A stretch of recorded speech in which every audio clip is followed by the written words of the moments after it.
Oui, le premier au 8, oui. 8, comment dire, le 8 c'est quoi? Nouveau commencement. Alléluia. Genèse chapitre 8. Dieu se souvient de Noé. Au nom puissant de Jésus-Christ, l'Éternel se souvient de toi. Dieu se souvient de toi. Dieu vient ouvrir la porte de l'arche qu'il t'avait gardé pour te préserver. Et il te fait sortir sur toute la terre en te disant voici ton héritage. Amen. Nous allons donc continuer en ce mois de décembre avec notre titre. Et toi Ephrata, et toi Bethléem Ephrata. Michée chapitre 5 verset 1. Ça c'est notre verset principal. Michée 5, 1. Et toi Bethléem Ephrata, petite entre les milliers de Juda. C'est de toi la plus petite que sortira celui qui dominera sur Israël. Celui dont l'origine remonte aux temps anciens et aux jours de l'éternité. Le Seigneur vient te dire, là où tu peux peut-être te considérer petit, sans expérience, sans argent, sans contact, sans force, quelle que soit la situation, Dieu te dit, c'est à cet endroit-là que sortira la domination de toi. Alléluia. C'est pour ça que Dieu te dit dans Zacharie de ne pas négliger les faibles commencements. L'apôtre Paul a dit ainsi, oh oui, je me réjouis de toute faiblesse que je puisse avoir. Parce que c'est dans la faiblesse que sa grâce et sa force à lui se manifestent. Alléluia. C'est ça que Dieu a fait avec Bethléem. Il aurait pu prendre Jérusalem. Il aurait pu prendre notre grande ville. Mais il a dit non. Je prends celle qui n'est pas considérée. Pourquoi? C'est pas que Dieu est contre les villes qui sont grandes. C'est pas que Dieu est contre les hommes et les femmes qui sont forts. Dieu est contre le corps qui est orgueilleux en faisant confiance en lui-même. Alléluia. La Bible dit dans Proverbe, il y a 6 choses, et même 7, que Dieu déteste, qu'il a en abomination.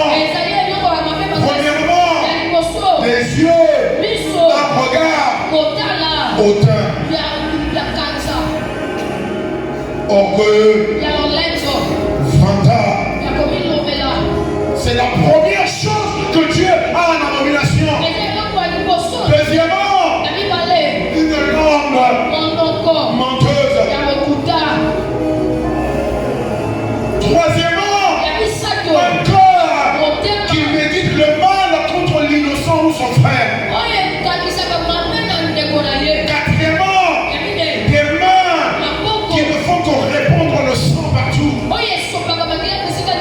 Cinquièmement, des pieds mais qui courent toujours au mal. Sixièmement, le faux témoin. Le faux témoin. Et septièmement, celui qui suscite des querelles entre frères. Alléluia. Premièrement, tu ne feras jamais partie de cette liste-là. Et deuxièmement, tes yeux, ton regard, ton cœur n'aura jamais confiance en toi-même. Alléluia. C'est pour ça que Dieu a choisi Bethléem. Dimanche passé, on avait parlé de l'alignement. Ouais, Bokitani, les hommes demandent un peu. La ligne. Tu vois, quand tu mets des points, tu traces une ligne droite. Toi, mathématicien. On parle souvent de l'alignement des étoiles. Ouais, on dit quand les étoiles sont alignées. Ouais, voilà, l'astrologie, hein, voilà. Je ne te dis pas d'aller regarder ça. On dit que c'est là que quelque chose de bien arrive. Mais Dieu, pour qu'il fasse arriver quelque chose de bien à toi, il y a des choses qu'il doit placer selon un ordre spécifique. Dimanche passé, on a vu que Dieu commence avec l'espace un endroit physique ou géographique, un endroit spirituel, un endroit mental, intellectuel.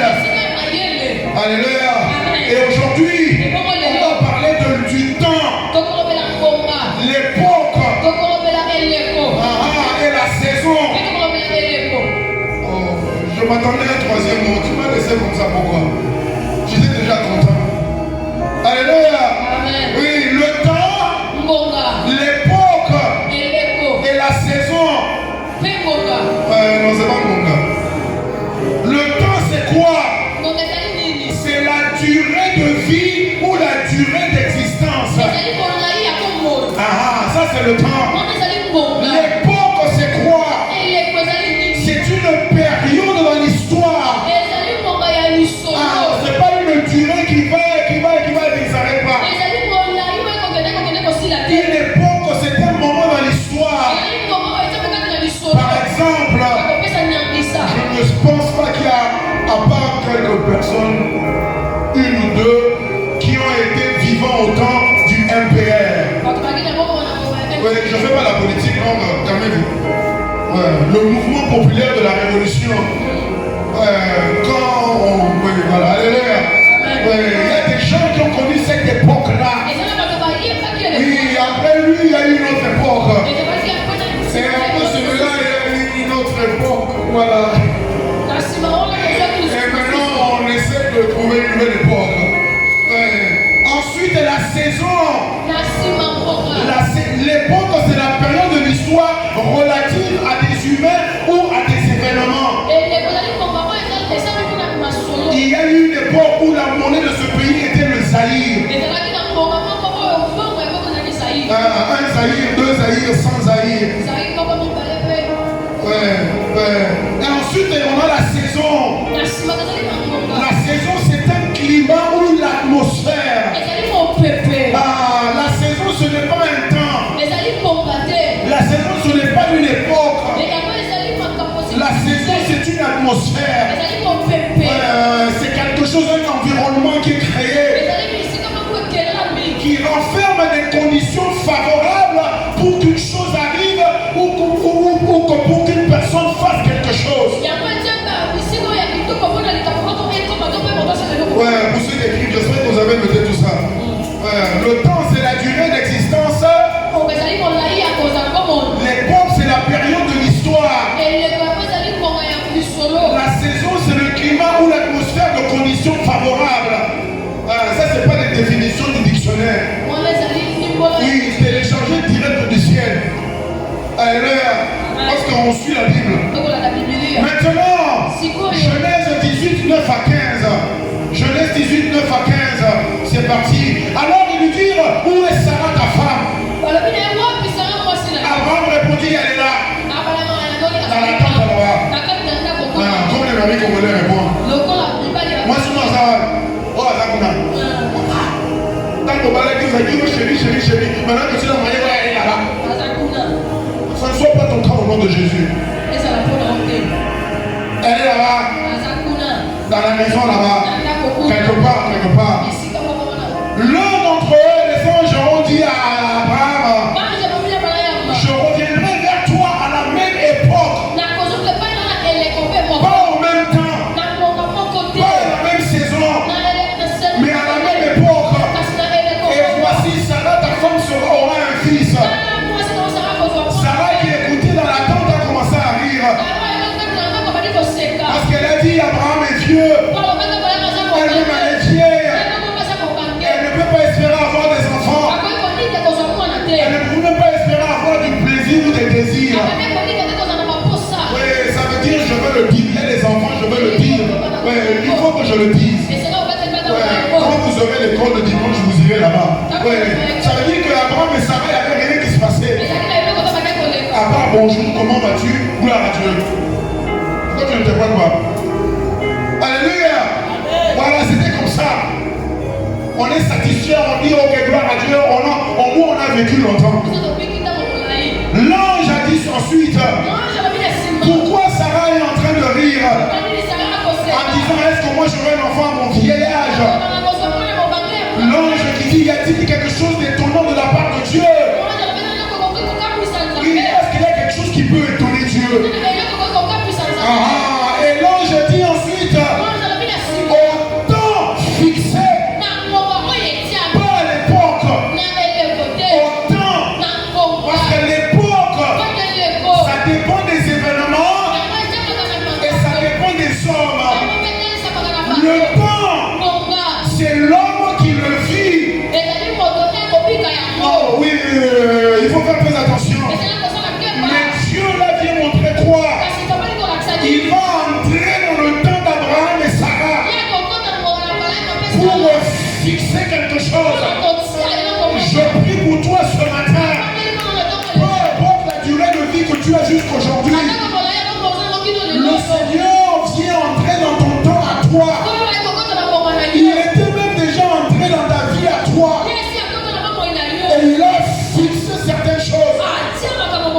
Même si tu ris maintenant, même si tu as du mal à croire, mais quand tu as fixé la chose, elle reste fixée, personne ne peut la déplacer. Et il dit ensuite, je reviendrai au temps fixé, mais à cette même époque, malgré que tu as ri, malgré que tu as douté, malgré que tu as eu peur, malgré que tu t'es posé des questions, il y a des promesses de Dieu pour toi qu'il va accomplir malgré toi, parce qu'il s'agit de son nom à lui. Je prie que tu sois un Abraham dans le domaine où Dieu t'a appelé, parce que Dieu a dit à Abraham, toutes les nations de la terre ne seront bénies qu'à travers ta postérité. Je prie pour toi, mon frère, ma soeur, que Dieu ait toujours une bénédiction particulière et unique à donner au monde, uniquement à travers toi. Personne d'autre. Si Dieu ne le fait pas à travers toi, le monde ne l'aura jamais. Le monde ne l'aura jamais. Alléluia. Voilà l'importance que tu as aux yeux de Dieu. Arrête de te regarder selon toi-même. Regarde-toi selon sa parole à lui. Il dit à Abraham, je reviendrai. Oui, Sarah qui a ri parce qu'elle avait peur, parce qu'elle ne croyait pas. L'ange dit, Sarah va rire un jour, parce qu'elle verra, elle portera ce en quoi elle ne croyait pas. Ouais, Dieu vient déclarer dans ta vie ce que Dieu a regardé en te disant, ah, ça c'est bien pour les autres, hein. Dieu te dira, un jour, il dira, ah, ça c'est bien sur moi, hein. Que quelqu'un me dise amen. Ouais, toujours, oh, il y a tout dans un bon, ouais. On me dit là, vous n'avez, on me dit ministère, on me dit moi aussi, on me dit pas, non, un jour tu diras, regardez ma femme, regardez mes enfants, regardez ma maison, l'Éternel m'a fait du bien. Alléluia. Ouais. Qu'est-ce que ça veut dire? Là, on doit aller vite. Dans Genèse 18, Dieu est entré dans le temps d'Abraham et Sarah, dans l'époque d'Abraham et Sarah, pour créer une saison pour Abraham et Sarah. L'atmosphère et le climat pour que Sarah puisse avoir un enfant. Ils n'ont pas pu le créer pendant plus de 25 ans. Ils n'ont pas pu le créer depuis leur mariage. Mais quand Dieu entre dans ton temps, quand il entre dans ton époque, tout ce qui te passait à gauche et droite viendront à toi, parce que la saison a été créée. Alléluia. Alléluia. Exode 3, 14 à 15. Exode 3, 14 à 15. Dieu dit à Moïse, je suis celui qui suis. Je suis celui qui suis. Et il ajouta, c'est ainsi que tu répondras aux enfants d'Israël. Celui qui s'appelle Je suis m'a envoyé vers vous. Et dit à Moïse, tu parleras ici aux enfants d'Israël. Le Dieu de vos pères Abraham, Isaac et Jacob, il m'envoie vers vous. Voilà mon nom pour l'éternité. Mon nom de génération en génération. Alléluia. Dieu, quand il se présente à Moïse, oui, pour la première fois, oui, il se donne son nom à lui-même. Oui, ça c'est le nom, c'est comme ça que Dieu s'appelle. On ne sait pas que Jéhovah Rapha, Jéhovah Nissi, Jéhovah Sikenu, Jéhovah machin, qui font quelque chose. Non, c'est ça, comme ça que Dieu s'appelle. Tu peux l'appeler Jéhovah Rapha, il n'y a pas de problème. Mais Dieu lui-même, il s'appelle Je suis. Ça veut dire quoi? Il a dit Je suis d'éternité en éternité, de génération en génération. Ça veut dire qu'avec moi, il n'y a pas de temps, il n'y a pas d'époque, il n'y a pas de saison. Parce que là où je suis, c'est là où tout se tient. C'est important. Alléluia. Qu'est-ce que ça veut dire? Quand Dieu parle à Moïse, il dit à Moïse, mon nom c'est l'Éternel Dieu. Ah, tu vas aller en hébreu. Le nom c'est Jéhovah Elohim. Tu traduis Jéhovah Elohim en français. Tu reçois celui qui se suffit à lui-même. Jéhovah. En anglais on dit the self-existing one. Celui qui existe par lui-même. Il n'a besoin de rien ni personne pour exister. Et deuxièmement, Jéhovah, ça veut dire éternel.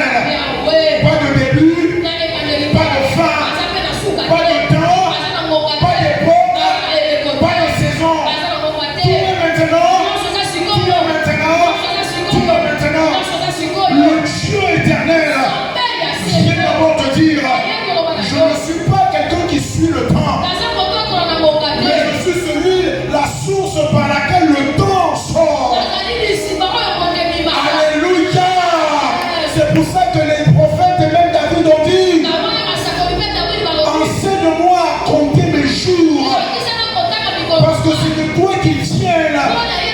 Toi qui connais le temps. Le Dieu éternel. Il a créé le monde. Il a établi les jours. Il a établi les saisons. Et par la vie des hommes et des femmes, les époques ont été créées. Mais Dieu veut que tu me reconnaisses. Quand tu viens le parler, quand tu veux croire en lui, enlève le temps. Ah. Oh, vous avez un raison pour ça. Enlève le temps. Ne viens pas lui parler en paniquant. Seigneur, fais ça. Sinon, demain, ils vont prendre. Ils vont enlève ça. Premièrement. Deuxièmement, enlève l'époque. Oh Seigneur, en cette époque-ci, il y a des menaces administratives. Oh, il y a la loi qui dit ceci. Il y a le pays qui dit cela. Ça, c'est une époque. C'est un régime. C'est une loi. Oui, Dieu dit quand tu viens à lui, enlève l'époque. Troisièmement, quand tu viens à Dieu, enlève la saison. La saison c'est quoi? Oh, il n'y a pas d'argent. L'économie est difficile. Le dollar a baissé. Le franc congolais est monté. Ou le franc congolais a baissé. Et le dollar est monté. Ce sont des conditions. C'est un climat économique. Un climat dans la famille. Un climat dans la famille. Dieu te dit quand tu viens, enlève tout ça. Parce que lui, il ne réside pas ni dans le temps, ni dans l'époque, ni dans la saison. Alléluia. Oui, ça déjà, ça va commencer à transformer ta prière. Ça va devenir une bonne vie dans le lieu de côté. Vie ta vie est toi devant le Dieu éternel. Tu vivras à peine 120 ans. 120 ans, c'est toi sur une éternité. Et tu veux venir mettre la pression sur sur Dieu. Oh Seigneur, ma vie, je veux me marier. Il y a un docteur d'en grâce. Quelqu'un dira, les femmes en particulier, Seigneur, mon âge avance. Il faut que j'ai des enfants. Oui, mon mari, Seigneur, regarde mon âge. Dieu te regarde. Il dit, moi je suis éternel.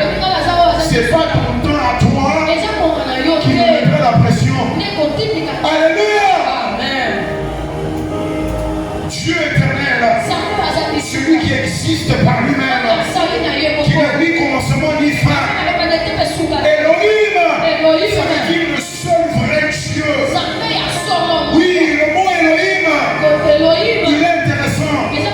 Parce que ça veut dire à la fois les dieux, plusieurs, les anges, les divinités, et tout ça là.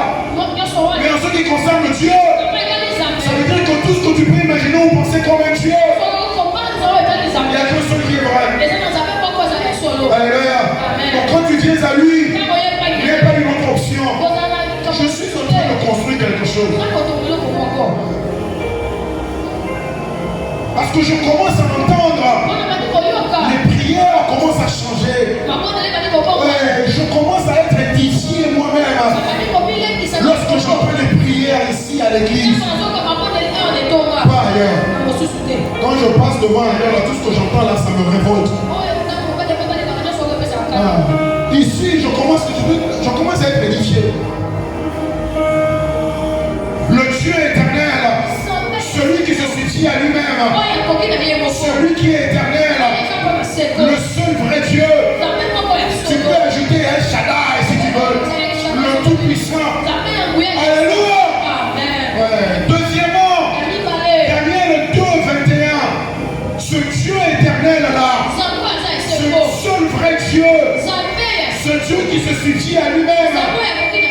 Daniel 2, 21, c'est lui qui change les temps et les circonstances, qui renverse et qui établit les rois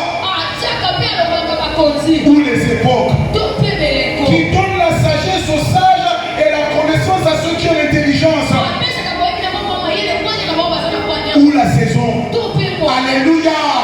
Dieu vient te dire, quand tu le reconnais comme éternel, la deuxième chose que tu dois reconnaître, je suis éternel, c'est de moi que sort le temps, et je suis le seul qui peut changer le temps, l'époque et la saison. Le seul. J'ai pas le temps de reconnaître ça comme ça. Le seul. Il est le Dieu éternel. Il se suffit à lui-même. Il est le seul vrai Dieu. Il est le maître des temps et des circonstances. Il est le maître des temps, des époques et des saisons. Oui, alléluia. Oui, reste avec moi. Ne sois pas distrait. Reste avec moi. Hébreux chapitre 7, 1 à 3.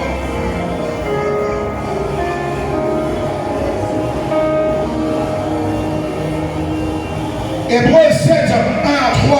En effet, ce Melchizedek au roi de Salem, sacrificateur de Dieu, très haut, il est là au devant d'Abraham et il a béni Abraham. Abraham lui a donné la dîme de tout. Oui, verset 3. Verset 3. Ce Melchizedek qui est sans père, sans mère, sans généalogie. Sans généalogie de ceux qui viennent en haut. Ah oui, Occitanie c'est postérité. Merci beaucoup. Sans généalogie, il n'a ni commencement de jour, ni fin de vie. Mais il est rendu semblable au Fils de Dieu. Ce Melchizedek demeure sacrificateur à perpétuité. Allez, oui, à perpétuité. Alléluia. Troisièmement, le Dieu éternel qui se suffit à lui-même, le seul vrai Dieu qui est maître des temps, circonstances, époques, temps et saisons. C'est ce Dieu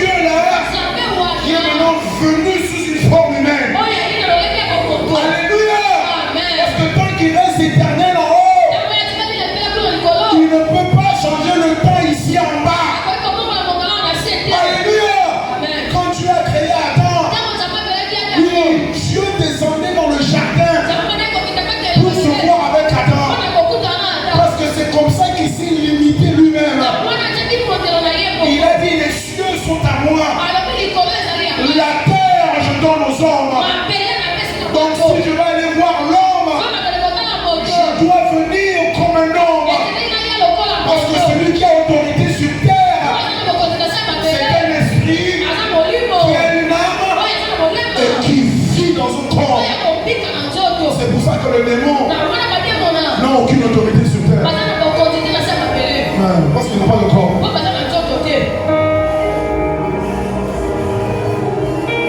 La Bible te dit, le Dieu éternel est venu comme un homme. Le Dieu qui n'a ni commencement ni fin est entré dans le temps. Il s'est créé un début, ça veut dire sa naissance sur terre. Et il s'est créé une fin, ça veut dire sa mort sur terre. Ça c'est Dieu éternel qui se rapproche de toi. Rappelle-toi, on parle du temps. Ensuite, oui, Ecclésiaste chapitre 3 verset 1. Ecclésiaste 3 1. Il y a un temps pour tout, une saison pour toutes choses sous les cieux. Et un temps et une saison. Oui, Ecclésiaste 3 1. Je sais que ce passage en français, ça dit il y a un temps pour tout, il y a un temps pour toutes choses sur la terre. Ça dit temps et temps, mais c'est pas correct. C'est temps et saison. Alléluia. Il y a un temps pour toutes choses, il y a une saison pour toutes choses. Dieu vient te dire, lui qui est éternel, ce qu'il a fait sur terre, c'est mettre le temps pour réguler toutes choses. C'est pour ça que lui-même, quand il est venu, lui qui n'a ni commencement, lui qui n'a ni fin, mais quand il vient sur terre, il se soumet au temps. On va quelque part. Ouais, c'est pour ça que même tu dois commencer à respecter l'heure. Bon, il y a autant la manière mis. On attend à 13h, 15h. Pardon? On y a parce qu'il y a à 14h. Ceux qui transportent les affaires facile, on attend à 12h. Hein? On y a dit. Reste chez toi. Alléluia.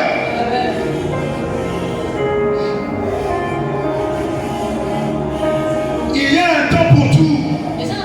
Le Seigneur vient te dire, tout ce que je fais sur terre, c'est en suivant un temps, en respectant une époque et en m'identifiant à une saison. Tout ce que Dieu fait dans ta vie, ce n'est pas en fonction de tes besoins. Tu dois faire attention. Je vais le dire ici au Congo, même au Bénin où j'étais, les prières, la louange et l'adoration est substance. Comment tu cherches le mot? J'ai voulu me compliquer. Il s'agit d'une substance. C'est par rapport à mon besoin que je vais écrire une chanson à Dieu. Ce n'est pas par rapport à qui il est. Si il est dans la posa je chanterai, c'est toi qui donnes le mari à la femme. C'est toi qui donnes la femme à l'homme. Dieu n'est pas celui qui donne la femme ou à l'homme. Alléluia. Dieu est le maître des temps, circonstances, époques et saisons. Choisir un mari, une femme, c'est ta liberté. Mais Dieu, il prépare le temps, il arrange l'époque et il crée la saison. Alléluia. Tu veux comprendre ce que Dieu fait dans ta vie. Ne regarde pas ton besoin, parce que ton besoin est trompeur.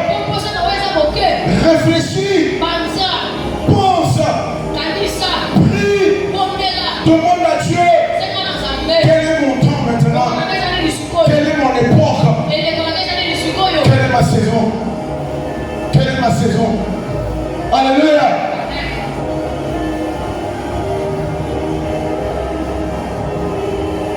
Jean chapitre 1 verset 1 à 3.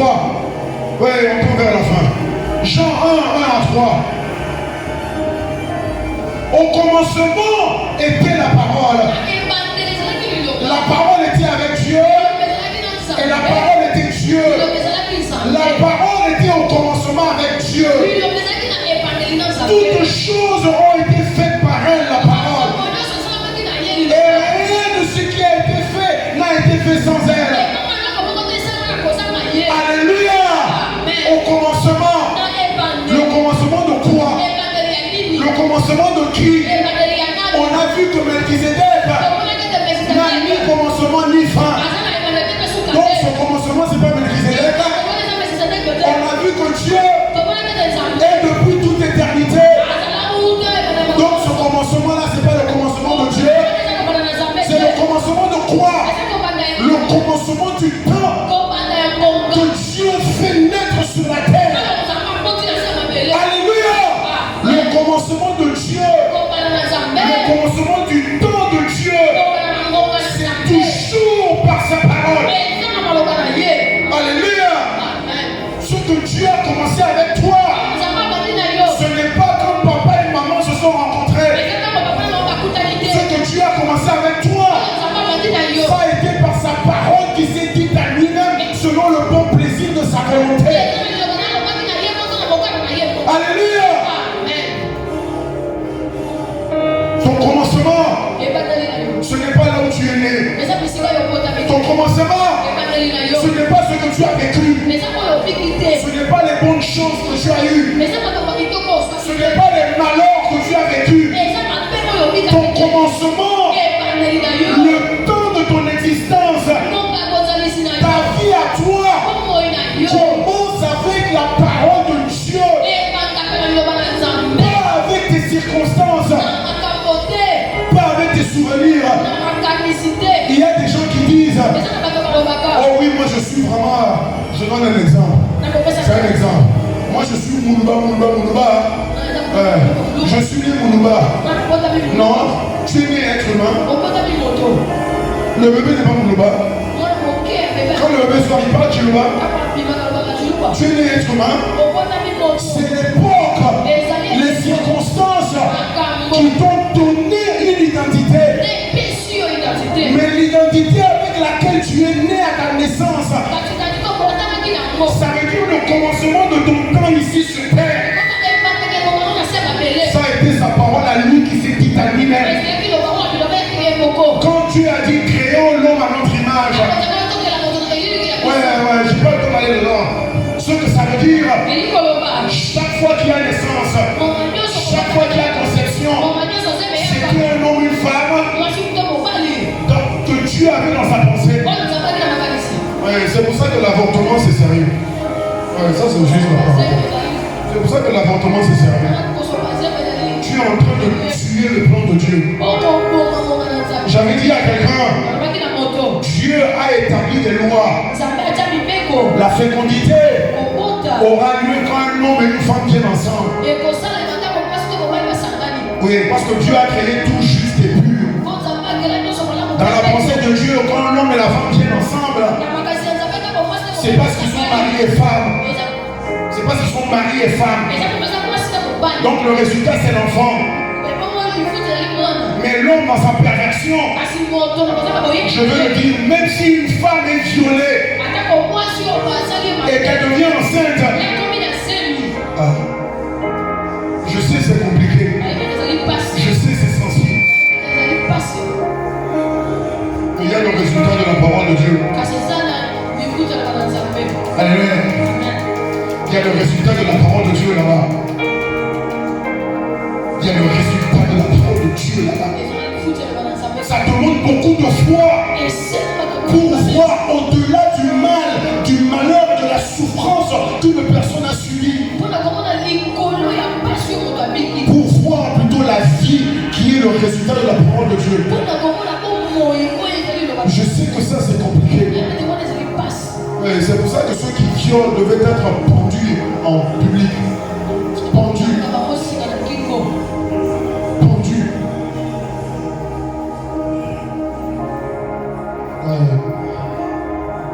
Pourquoi je parle de ça? Alléluia. Alléluia. Ton commencement c'est la parole de Dieu. Ton commencement c'est la pensée de Dieu. Ton commencement c'est les promesses de Dieu. Les promesses de Dieu ne sont pas venues après que tu sois né. Les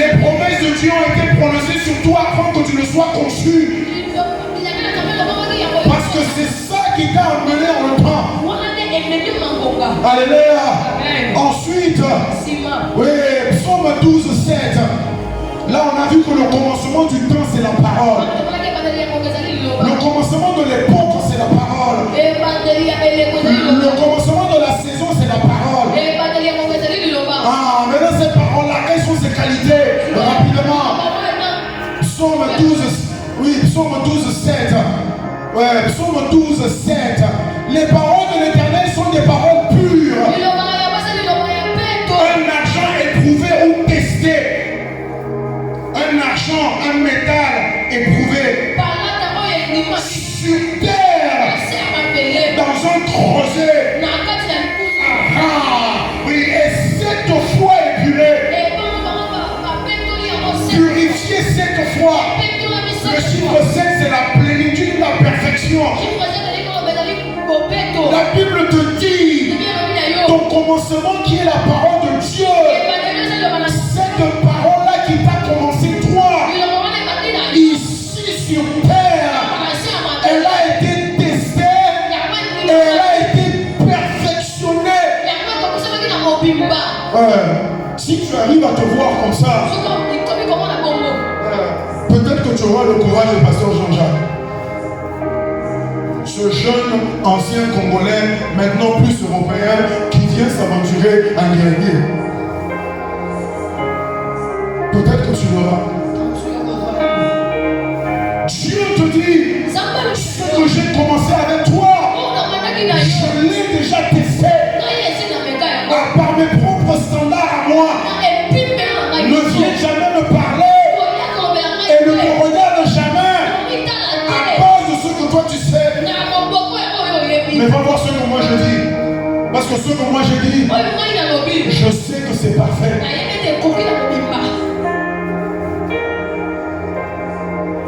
La véracité et la crédibilité de la parole. La crédibilité, la dépendance de la parole. Dieu te dit, tu peux me faire confiance. C'est moi qui ai commencé ton commencement. C'est moi qui ai commencé ton commencement. Ce n'est pas papa, ce n'est pas maman, ce n'est pas si père, ce n'est pas ta femme, ce ne sont pas tes enfants. C'est moi ton créateur. Comme il a dit à Jacob, je suis ton créateur qui fait de moi ton rédempteur. Alléluia. Que cela soit réel dans ta vie. Que tu puisses le vivre, l'expérimenter. Parce qu'on peut se poser beaucoup de questions. Arrête de poser les questions. Job s'est posé les questions pendant combien de chapitres? 37 chapitres. 37. Il n'y a pas plus poétique que Job. Toutes vos chansons au Congo là où tout le monde veut faire une poésie. Oh, il y a une à la qui disait, c'est toi qui entre dans mon cœur, qui sort par les oreilles et qui me fait nager dans les nuages. Tout ça, ça ne peut absolument rien dire. Job était intelligent, il était riche, il avait tout. Il a fait des poèmes compliqués. À la fin, qu'est-ce que Dieu l'a dit?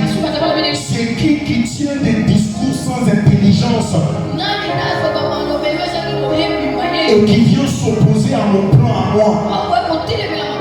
Ça ne sera pas ton cas. Tu ne t'opposeras pas à la parole de Dieu qui t'a commencé. La parole de Dieu qui t'a amené ici. La parole de Dieu qui t'a fait naître à travers ta mère. La parole de Dieu qui t'a fait naître dans ta famille. Tu la laisseras continuer ce qu'elle doit faire. Alléluia. Alléluia. Oui, aujourd'hui c'est l'enseignement. Oui, c'est l'enseignement. Ensuite, Hébreux 4, 12 à 13. Car la parole de Dieu est vivante et efficace. Plus tranchante qu'une épée quelconque à deux tranchants. Elle pénètre et elle partage. Elle pénètre et elle partage. La parole qui t'a commencé, la parole qui est établie en toi, quand elle vient en toi, c'est pour pénétrer, c'est pour séparer esprit et âme, les os, les jointures, les sentiments, les pensées du cœur. Rien n'est caché devant elle. Tout est nu et découvert aux yeux de celui à qui on doit rendre compte. Je prie pour toi, mon frère, ma soeur. Cette parole qui a commencé ton temps,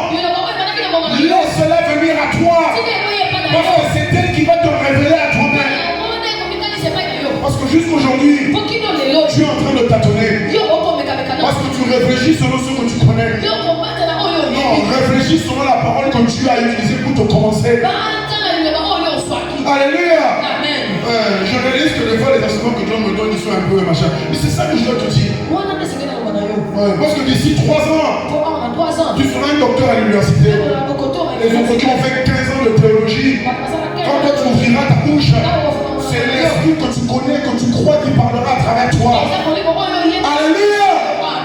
Mais pour ça, il faut la nourriture solide. Pas les petits bonbons là qui font plaisir aux enfants. Le bas, amen. Au revoir, machin. C'est des bêtises. Ça ne change personne. La parole de Dieu qui t'a commencé, qui t'a créé, qui est à l'origine de ton temps, ton époque et ta saison. Cette parole-là, elle est en toi pour te pénétrer ton corps, séparer ce qui est de Dieu, ce qui est de l'homme, ce qui est de l'esprit, ce qui est de l'âme, ce qui est de la chair, ce qui est de l'esprit, ce qui est pour toi et ce qui ne t'appartient pas. Je prie pour toi, mon frère. La parole de Dieu te purifiera toujours. Elle te purifiera. Elle te sanctifiera. Jésus-Christ a dit, tout est sanctifié par la parole et par la prière. Par ta parole et par ta prière, tu vas te sanctifier. Sanctifier, c'est séparer. Tu te sépareras du temps qui n'est pas à toi, de l'époque qui n'est pas à toi, de la saison qui n'est pas à toi, pour t'attacher à ce que Dieu a commencé pour toi. Alléluia. Alléluia. Psaume 105, 16 à 19. Psaume 105, 16 à 19. La Bible dit, il a appelé sur le pays la famine. Oui, il a coupé tous les moyens de subsistance de nourriture. Mais il a envoyé un homme devant eux. Joseph a été vendu comme esclave. On l'a lié les mains et les pieds. Jusqu'au temps où arriva ce que Dieu avait annoncé. Où la parole de Dieu l'a éprouvé ou l'a testé. Alléluia. Cette parole qui commence ton temps, elle va te laisser grandir un moment. Elle va te laisser tranquille un moment. Mais le jour où elle vient à toi, c'est pour te tester. Voir ce que tu as dans le cœur. Joseph n'est pas devenu deuxième dans l'empire de Pharaon parce qu'il a soumis un CV. Il a souffert pendant presque 13-14 ans. Et toi tu dis, oui, je reçois l'onction de Joseph. La parole doit venir te tester. Et je prie pour toi que la parole vienne te tester. Qu'elle te secoue, qu'elle te remue, pour que tu sortes de toi-même. Que tu sortes de toi-même. Joseph a été éprouvé. Il a été testé. Oui, Dieu l'a mis dans l'épreuve. Les gens disent, il faut qu'on à la guerre. Quand tu te montres la vision, il ne faut pas les raconter aux gens, sinon ils vont te vendre comme esclave. Ils ne comprennent pas la Bible. Ce ne sont pas les frères de Joseph qui l'ont vendu comme esclave. C'est la parole de Dieu qui a mené Joseph comme un esclave en Égypte. Alléluia. La Bible dit, quand Jésus a été baptisé, quand il est sorti, après que l'Esprit soit descendu sur lui, l'Esprit l'a conduit au désert. Que la parole de Dieu te conduise dans ton désert à toi. Parce que c'est là-bas que tu seras éprouvé et que tu seras approuvé. Approuvé, accepté. Ouais. Pour être approuvé par Dieu, il faut que tu sois éprouvé par Dieu. Il n'y a pas un autre moyen. Et tout c'est par la parole. qu'il avait dit avant que ton temps ne commence et par laquelle il a fait commencer ton temps. 5-6 minutes ont fini. Quand la parole t'a éprouvé, quand la parole t'a testé, quand la parole est venue comme l'épée et qu'elle a coupé ce qu'il ne faut pas avoir là-bas, ta main qui faisait des caprices, la parole vient la coupe. Tes désirs, tes projets que tu avais qui ne sont pas de Dieu, la parole vient les coupe. Tes amis, tes frères, tes soeurs, ta famille, ceux qui te dépendaient, la parole vient, il les coupe. Et que tu restes seul dans un pays étranger, n'ayant personne, ne connaissant personne. Là maintenant, Habakkuk au chapitre 2, verset 2 à 3. Quand tu te retrouves seul, après que la parole qui a commencé ton temps, ton époque et ta saison, t'es amené dans ton désert, dans ton lieu de servitude, dans ton lieu d'épreuve. Là maintenant la parole s'adresse à toi et te dit: écris la prophétie, grave-la sur tes tables, afin que tu puisses la lire et courir avec elle. Parce que cette parole-là qui est venue à toi, cette parole qui t'a conduit dans ton désert, cette parole qui t'a enfermé dans ta prison, cette parole qui t'a mis dans une cage comme l'arche de Noé, cette parole-là, son temps est fixé. Maintenant je peux te l'annoncer parce que je t'ai testé. Le Seigneur vient te dire: je t'ai testé, je t'ai éprouvé, je t'ai secoué, je t'ai privé de tout. Les gens qui étaient derrière toi sont maintenant devant toi. Et tu voulais pleurer: oh, ça va me bénir pour la vie de la main. Dieu t'envoie un pasteur qui te dit: n'ose même pas dire cette phrase-là parce qu'elle est diabolique. Tu ne pries pas selon le cœur de Dieu, tu pries selon tes désirs à toi. C'est l'esprit de Saül. Dieu le dit par le prophète: fais ceci. Lui, il fait une chose à cause de la pression du peuple. Dieu te dit: si la pression de la vie te fait changer ta croyance, ta conviction et tes paroles en prière, tu n'es pas digne de la prophétie. Tu n'es pas digne. Mais je prie que ce ne soit pas ton cas. La parole de Dieu qui t'a testé, qui t'a éprouvé, qui t'a secoué, qui t'a coupé, qui t'a détruite, qui t'a reformé, qui t'a envoyé au désert, qui t'a mis sous les eaux, qui t'a mis sous les montagnes, qui t'a fait dans la vallée. Cette parole-là, enfin, elle veut venir à toi pour dire: cette fois-ci, quand je viens, c'est pas pour te tester, mais c'est pour m'accomplir. Dieu dit à Habakkuk: la parole a son temps fixé, elle marche vers son terme, elle avance vers son accomplissement, elle ne mentira pas.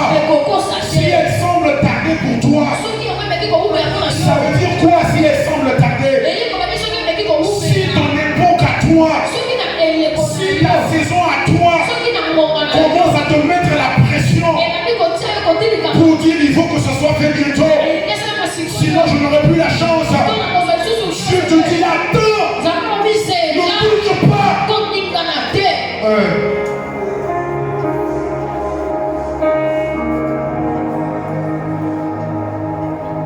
Parce que le temps est fixé, le temps de la prophétie de Dieu sur toi, ce n'est pas selon tes besoins. Parce que maintenant peut-être que tu penses à un bon travail. Oui, ça c'est bien. Mais Dieu n'a pas un travail pour toi. Alléluia. La prospérité de Dieu, ce n'est pas un travail. C'est la richesse de la terre. Mais le travail va te mettre la pression pour que tu puisses enlever tes yeux du bel héritage que Dieu te réserve. Alléluia. La pression de la vie aurait pu me Tu auras bientôt tel âge. C'est mieux de rester en France, non? Commencer un ministère là-bas. Ça va vite avancer. Tu auras tous les équipements en moins d'un mois. Tu auras 700 chaises en moins d'un mois. Tu auras la salle et tout en moins d'un mois. Les amis de mes fils, des blancs et des arabes, ont dit à mes fils, quand ton papa commencera son église, dis-nous, comme ça on sera les premiers à venir. Les amis de mes fils, avec qui je n'ai jamais parlé, mais qui ont entendu mes fils parler. Quand ton papa commencera à l'église, dis-nous, on va venir. Vous pensez que la vie ne m'a pas mis la pression? Vous pensez que l'époque ne m'a pas suggéré autre chose? Vous pensez qu'être ici, c'est l'option, c'est la meilleure option, humainement parlant? Je vais le dire. Ouais, je ne me vante pas. Ouais, peut-être que ça va réveiller quelqu'un qui dort. Je sais pas, peut-être. J'étais en France. Je suis parti dans l'église de ma femme. C'est là-bas qu'on s'était mariés. Juste aller les rendre visite pour dire bonjour. Ils m'ont dit, tu restes, jeudi prochain tu vas prêcher.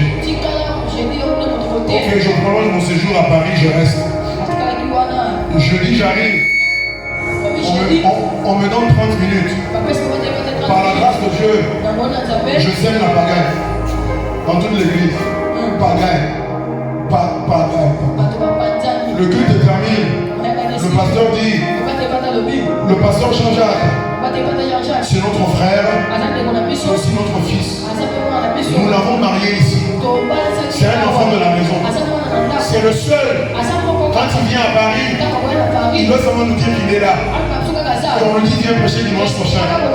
Mais puisqu'il va rentrer aujourd'hui même, amener les offrandes.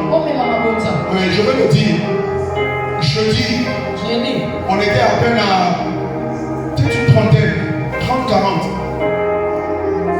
30-40. Jeudi, l'offrande est sortie. $300.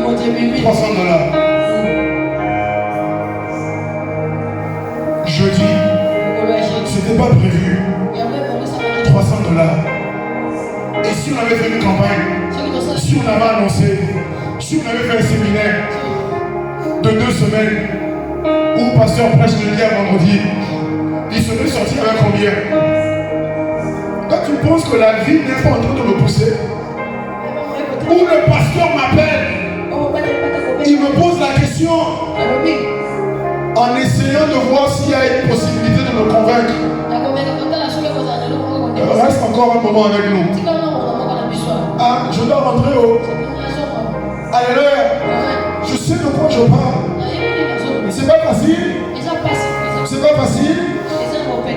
Mais tu seras attaché à la parole. Tu ne suivras pas les besoins. La vie ne va pas te mettre la pression pour te soumettre au peuple ou aux circonstances comme l'a fait Saül. Lorsque le prophète te dit d'attendre, lorsque Dieu te dit d'attendre, lorsque l'Esprit te dit d'attendre, tu vas rester là, tu vas attendre.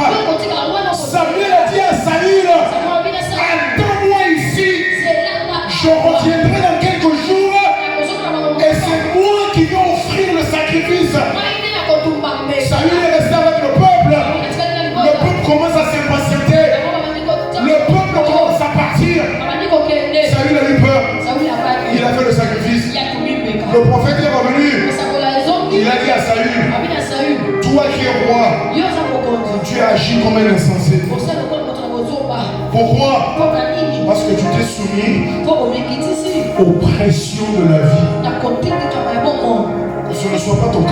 Amen.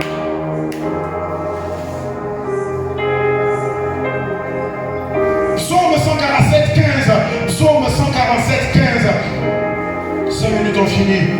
Je sais, je dis ça depuis. Psaume 147, 15. Il envoie ses ordres sur la terre. Sa parole court avec vitesse.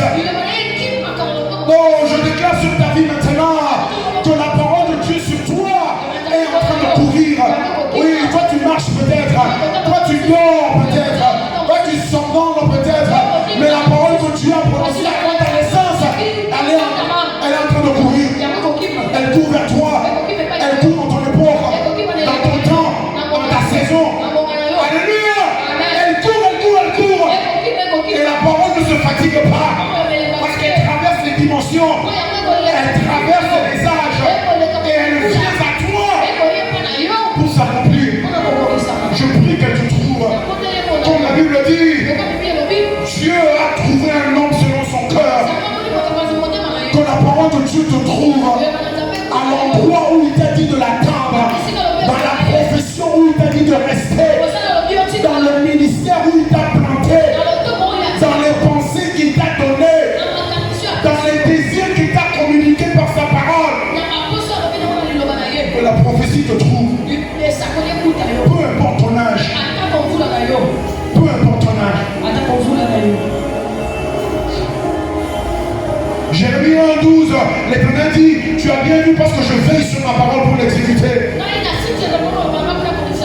Tu veux que Dieu veille sur toi? Garde sa parole. C'est simple. Il y a quelques jours, un des voisins là, à 1h30, ils ont voulu faire la veillée. Faites la veillée dans la maison. Non, eux, c'est pas bon. C'est comme si Dieu ne va pas les entendre. Parce que le plafond va bloquer la prière. Ils ont fait la veille dans la parcelle. En train de 2 heures. En train de crier comme des fous. Déjà, ça m'a énervé. Parce que moi, je dors. Quand j'entends quelque chose, mon intelligence veut comprendre ce que tu dis. Alors je commence à écouter la prière. Des bêtises. Des bêtises dans la prière. Oh, nous c'est quelqu'un qui vit à famille. Oh, nous c'est quelqu'un qui va famille. Oh, nous c'est quelqu'un qui va. Moi, je suis ceux qui ont mani. Mais c'est ceux qui ont mani. Ceux qui ont matitini. Attends, ici nous sommes à côté qui. Le bébé ici en haut. J'attends la référence biblique. Une référence là qui dit, si c'est la même qui c'est faire confiance dans le cheval ne te mène à la confiance en l'homme et vanité, blablabla. Voilà. Ils ont cité les malheurs, mais ils n'ont pas cité Christ. Toute la nuit.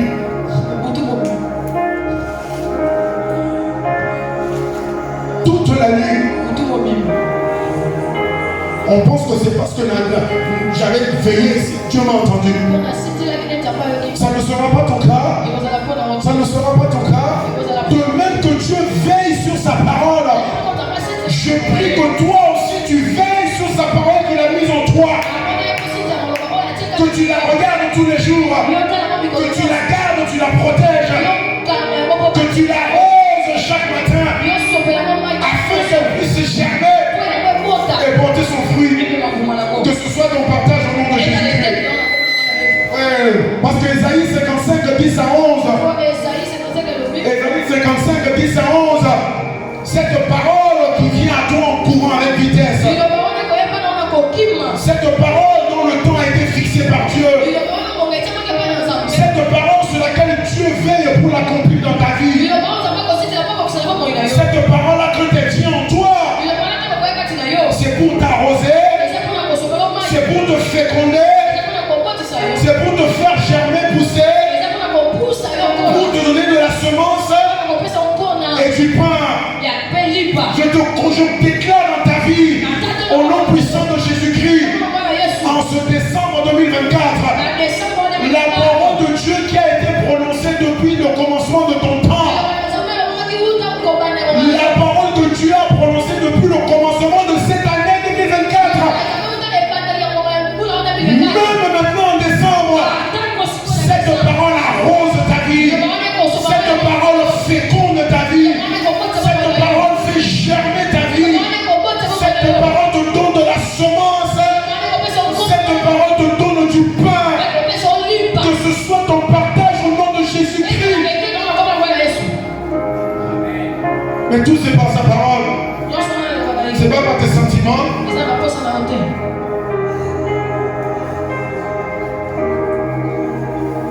Genèse 3,15. Genèse 3,15. À Éden, Dieu l'a promis. Il a dit, je mets une inimitié entre toi et la femme, le serpent et la femme, ou le diable et la femme. Entre ta postérité et sa postérité. Toi, serpent, Satan, tu vas mordre le pied, le talon de la postérité de la femme. De sa postérité. Mais sa postérité va t'écraser la tête. Alléluia. Alléluia. Écrase la tête du serpent. Écrase la tête de toute époque qui est contraire à la parole de Dieu pour ta vie. À Éden, Dieu l'a promis. Dieu a dit au serpent et à Satan, il arrive un fils de la femme. Lui t'écrasera la tête. Colossiens chapitre 2 verset 15. Jésus-Christ a dépouillé les dominations et les autorités. Il les a livrées publiquement en spectacle, en triomphant d'elles par la croix. À Éden, Dieu l'a promis. Au calvaire, Christ l'a accompli. Christ a écrasé la tête du serpent au calvaire. Alléluia.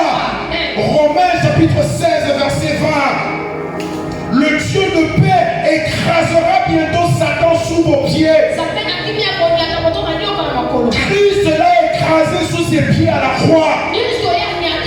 Maintenant Romains 16, Dieu vient pour l'écraser sous tes pieds à toi. Parce qu'à Éden, Dieu l'avait promis. Au calvaire, Jésus l'a accompli.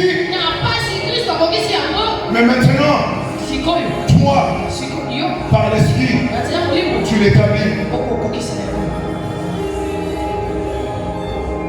C'est pour ça que la Bible te dit, Galates chapitre 6, 9. Galates 6, 9. Ne te fatigue pas de faire le bien.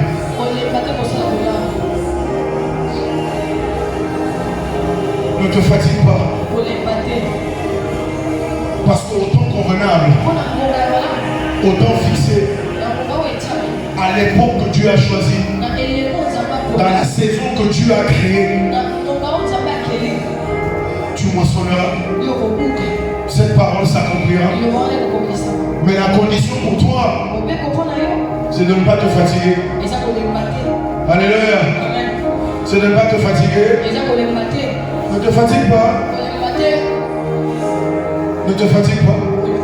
Parce que sa parole à lui, jusqu'aujourd'hui, depuis qu'elle avait été prononcée, depuis l'éternité, elle court toujours. Pourquoi elle doit aussi courir souvent longtemps? Parce que tu t'es souvent déplacé. Dieu t'a dit, attends-moi ici. Quand tu es parti ailleurs. Donc Dieu doit réorganiser les époques. Juste pour compenser de la déviation que tu as choisi toi-même. Mais aujourd'hui, on te ramène sur le bon chemin. Alléluia. Alléluia.